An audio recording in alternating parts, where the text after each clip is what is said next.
Major spoilers for the Cosmere at large. I want to talk about a few of the shards that are considered to be dead or splintered. So I recently finished a reread of Wind and Truth, and I caught a few things that I missed before.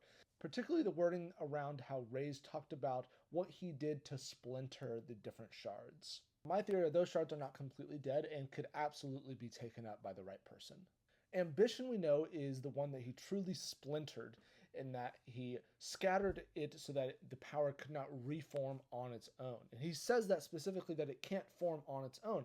But I don't think that means that someone can't go there and take up the shard.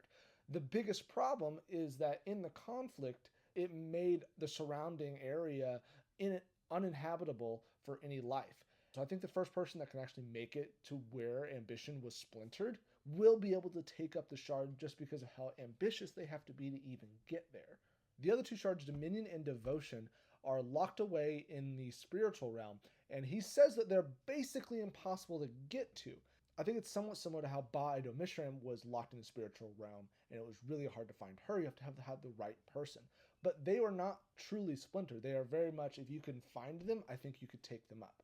And I actually think that I think someone is going to take up those two, and we're going to have like a three-way power struggle between preservation, vindication, and whoever takes up those two shards. As for who might take up those two shards, I have an even wilder theory that at the end of Wind and Truth, when Dalinar was claimed by someone else, I think it's possible that Dominion and Devotion have already somewhat mixed because they're not splintered. I do not think they're splintered. I think they could have already merged and created a consciousness, and then they were watching Dalinar, who had great dominion over his kingdom and was very devoted to his people.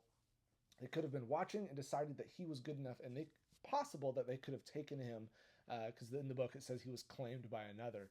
We don't know who that is. There's lots of theories. This one is a bit more out there, I admit, but I think it could be really cool.